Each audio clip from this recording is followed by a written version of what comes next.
Hi everyone, this is Dr. Anamta Rizvi, a UPSC English Literature faculty. And today we are going ahead with another important lecture, and that is on Middle English period. If you're following my series, जो कि last time मैंने Anglo-Saxon period पे बनाया था, in which we are talking the entire British history, talking about literature aspect, socio-political aspect, and so on. So Anglo-Saxon is the first ever period that we begin when we talk about English literature and British history, particularly when we talk about literature. अब हम लोग ने Anglo-Saxon discuss करके we are coming to the next series, and that is next lesson, and that is the Middle English period. Now Middle English period, as you can see, नाम से पता चल रहा है कि एक ऐसा पीरियड था जो कि एक ancient language as in the ancient English language और जो एक मॉडर्न लैंग्वेज थी उसके बीच का एक लिंक था. यहीं पे language English language was getting influenced by French, Latin, so many other languages, European languages, और शार्पन हो रही थी, बढ़ रही थी.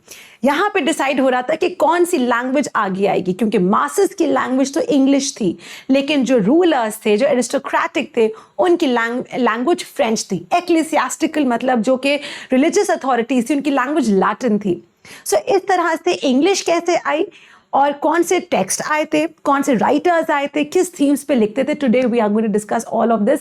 Very important for English literature student to understand the entire holistic view of British literature and also from your mains perspective. क्योंकि यहाँ पे आपको ना कि सिर्फ ब्रिटिश हिस्ट्री के बारे में पता चल रहा है, बट टेक्स्ट कौन से थे, क्या क्या इंपॉर्टेंट चीजें थी उसके बारे में. All right, so moving ahead, guys, the first thing that we talk about over here is the historical context, historical background. So हम लोग सबसे पहले उसके बारे में बात करेंगे. Going ahead, historical background post Norman conquest England 1066 तक last time हम लोगों ने पढ़ा था. If you all are following my series, नहीं देखा है तो 15 मिनट का सीरीज है, 15 मिनट का लेसन है, प्लीज उसको जरूर देख लेना, because that's very important to create a link. Anyways, नहीं देखा है तो यहां से भी समझ सकते हैं हम लोग. सो ये पीरियड शुरू होता है after the Norman conquest. Okay, so the Norman conquest is 106 is drastically reshaped English society. बहुत बड़ा चेंज था ये, बहुत बड़ा शिफ्ट था, और 106 के बाद सब कुछ ड्रास्टिकली बदल गया इंग्लैंड में. कैसे? Law, government and literature, everything changed, replacing Anglo-Saxon elites with Norman rulers. Anglo-Saxon का जो रूल था खत्म होके कौन आ गए? नॉर्मन्स. नॉर्मन रूलर्स आ गए. नॉर्मन रूलर्स कहाँ से आए थे? फ्रांस के पास से आए थे. इस वजह से फ्रेंच से बहुत इन्फ्लुएंस थे. So literature of the period often reflected this cultural fusion with themes of conquest, exile and shifting power dynamics. अब जो rulers होंगे, जो लोग आए हैं, जो आपके जो established होंगे authority, तो उसी के according तो literature भी आएगा. Exactly right. So यहाँ पे वही shift हम लोग देख रहे थे. Anglo-Saxon का literature different था. Normans जब आए तब literature different हो गया. क्या हो गया literature? Let's talk about that. Over here we see language transition from Old English to Middle English. Now this is a very important thing, guys, क्योंकि Normans की language English नहीं थी, but masses की English तो language English थी ना, जैसे मैंने बताया. तो कैसे influence हो रहा था? Over here we see Middle English emerged as a blend of Old English, Norman French. जो नॉर्मन्स बोलते थे वो फ्रेंच लैंग्वेज बोलते थे. उनकी भी फ्रेंच वो फ्रेंच नहीं थी जो आज बोली जाती है. Norman French, old French थी, and Latin gradually becoming the dominant literary language by the 14th century. लेकिन despite the fact कि Norman French, Latin ये सब aristocratic rulers use करते थे, और the noble men used to use, or the religious authority that used to use Latin, ये सब दब गया. लेकिन क्या इमर्ज हुआ? एज यूजुअल जो मासेस फॉलो करते हैं, and that is English language.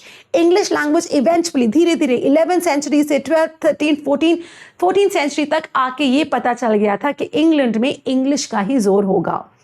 Now this linguistic evolution followed for a broader expression of themes and a more accessible literary tradition beyond the clergy and nobility. अब ये जो linguistic evolution था, this allowed for a broader expression. और इसमें क्योंकि English language is a very fluid thing, especially English language. English language ने French से भी वर्ड्स लिए, लैटिन से भी वर्ड्स लिए, जर्मन से भी वर्ड्स लिए, ये लैंग्वेज एक्सपैंड होती गई। जितनी बड़ी लैंग्वेज का एक्सपेंशन होगा, जितने वर्ड्स होंगे उसमें, जितनी स्ट्रांग उसकी वोकैबुलरी होगा, उतना ही ईजी होगा उसको एक्सप्रेस करना। इसी वजह से literature writers chose English language so that कि हम लोग उस लैंग्वेज में एक्सप्रेस इजीली कर पाएंगे, आर्टिकुलेशन इजी होगा, क्योंकि वर्ड्स ज़्यादा हैं, right? So this became a very important focal point. Now let's talk about the feudal society. Society किस तरह की थी? Why? Because literature mirrors a society, so we need to understand that yes, it was a feudal society and class divisions were a lot. ये कब हम देखते हैं class division? हम लोग टेक्स्ट जब पढ़ते हैं, स्पेशली चौसर की, जेफरी चौसर की, specially Canterbury Tales, we get to know कि कितना स्ट्रॉन्ग क्लास डिविजन्स था। Okay, so literature mirrored the rigid feudal system with clear depictions of lords थे, vassals, knights, serfs, often idealising, critiquing the social order. So यहाँ पे feudal system था, काफी critic होता था, बहुत ही क्लास डिविजन्स थे, मतलब कि वर्किंग क्लास एक सेक्शन में रहेगी, मिलना जुलना नहीं होता था, एरिस्टोक्रेटिक का एक क्लास था, और जो एक्लेसियास्टिकल सोसाइटी थी वो उनका क्लास था, फ्यूडल लॉर्ड्स अलग थे, मर्चेंट्स अलग थे। ओके, सो इनका बहुत ही स्ट्रॉन्ग एक क्लास डिविजन था। Writers like Chaucer, Geoffrey Chaucer brought a more very realistic diverse portrayal of all these characters in his works. हम लोगों को हिस्टोरिकल आर्काइव से, जो हिस्ट्री होती है, से पता तो चलता है कि क्या था, किस तरह का डिवीजन था, but literature helps us to decipher more, हमारे और कॉम्प्रिहेंशन एक और लेंस से देखता है कि किस तरह से लोगों का डिवीजन था, ये लोग बात कैसे करते थे, कितना घुलते मिलते थे। We get to see this a lot in Geoffrey Chaucer's one very important text, and that is the Canterbury Tales. ये पढ़ी है तो एक्सीलेंट, नहीं पढ़ी तो उसका समरी भी पढ़ सकते हो, बिकॉज ये हमारे यूपीएससी के ऑप्शनल सिलेबस में नहीं है। But yes, because Geoffrey Chaucer को बोला जाता है the father of English literature, you must have good information, good knowledge on the Canterbury Tales. Okay, I am not saying word to word पढ़ो, but still. Next, you have religion and morality as central themes. The church's immense influence shaped most literary output from sermons and hagiographies to morality and miracle plays. So guys, यहाँ पे because religion was always one of the most important things हमारे at least till 15th-17th century, तो यहाँ पे religion को ही बहुत ही importance दिया जाता था। रिलीजियस थीम्स होती थी, मिरेकल प्लेस होते थे, मोरालिटी प्लेस होते थे, बिब्लिकल प्लेस होते थे, हेजियोग्राफी क्या होता है, द लाइव्स ऑफ सेंट्स, उनके बारे में बात होता है। It was very moralistic. Literature was often didactic, didactic मतलब पढ़ाने को था, सिखाने को था, एंजॉयमेंट प्लेजर के लिए नहीं था लिटरेचर। लिटरेचर वॉज रिटन ताकि कोई सीख मिले। Okay, aiming to teach Christian virtues like humility, charity and repentance, जो पश्चाताप होता है उसको समझाने के लिए कि अच्छा काम करो, ह्यूमैनिटी दिखाओ, be kind, do not be cruel. So इस तरह के लिटरेचर आते थे ज़्यादातर, सो दैट लोगों को इतना लिटरेसी तो था नहीं, तो लिटरेचर के थ्रू ही लोगों को पता चले। प्लेस भी वैसे ही बनते थे, थिएटर भी ऐसे ही होता था। Then you have the rise of courtly and chivalric romance. इसके amidst after religious themes तो होती थी, लेकिन एक और रोमांस बहुत प्यारा से डेवलप हुआ था, and that was about love. Okay, so इसमें ये होता था कि very typical romance wherein जो कि lover है, the boy is basically wooing the girl, and the girl जो beloved है वो मन नहीं रही है, वो नखरे दिखा रही है, whatever that you could say. Very typical sort of a love. So it was very popular romances, celebrated knightly valor, courtly love and supernatural adventures often set in Arthurian or exotic settings. अच्छा, वहाँ का जैसे हमारे भी बहुत mythical heroes हैं, वैसे वहाँ के मिथिकल हीरो थे सर मॉडी अर्थर। उनके बेसिस पे बड़ी कहानियाँ बनती थी, ब्रेवरी की, शिवलरी की, एंड ह्यूमैनिटी की, और courage was a very important element for Arthurian legends में। तो वो सारे लेजेंड्स आने लगे, रोमांस आने लगा।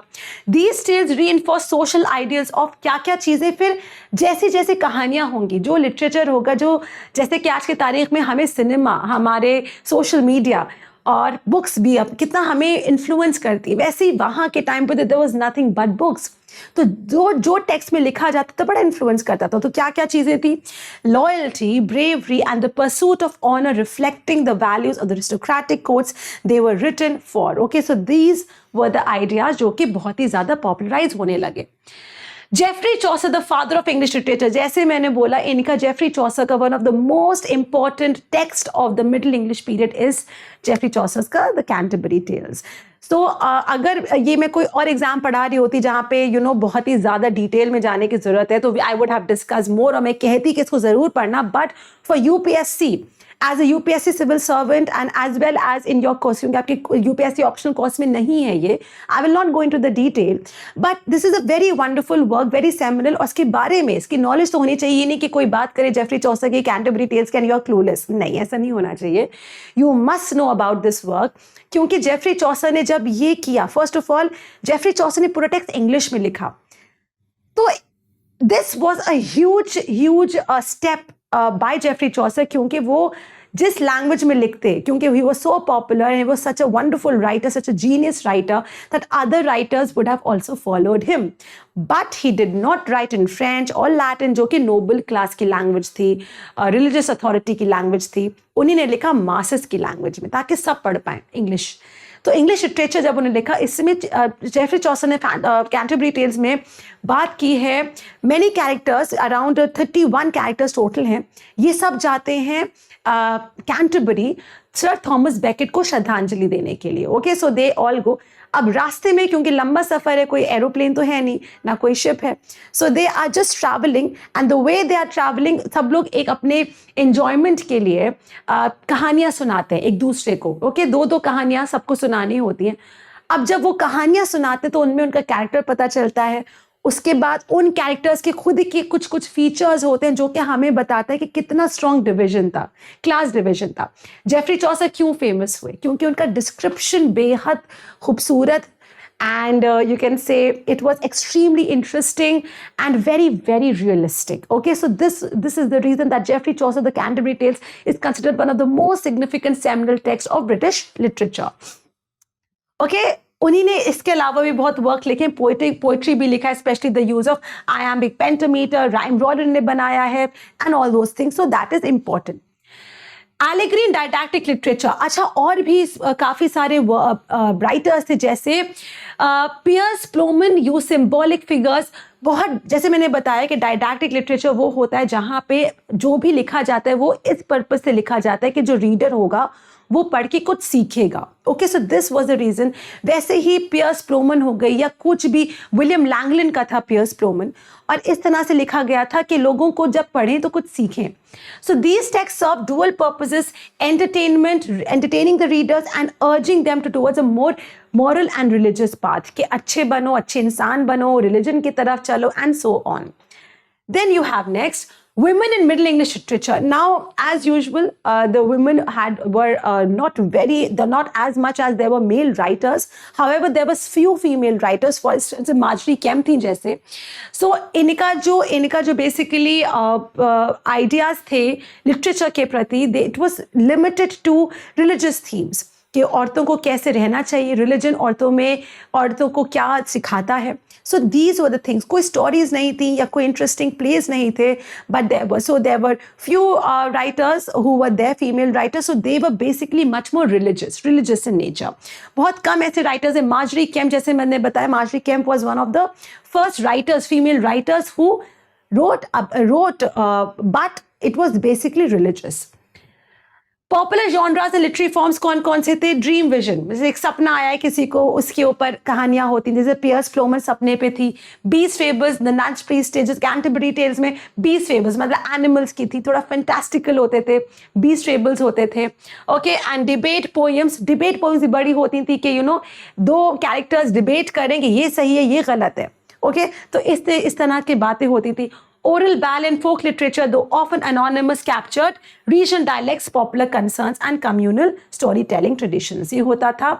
Then you have manuscript cultural literacy. Before the printing press, manuscripts were laboriously copied by hand, limiting access mostly to the clergy, nobility and scholars. So as we know कि printing press कब आई है England में, अगर हम बात करें तो 1476 bye Caxton, William Caxton लाए थे प्रिंटिंग प्रेस।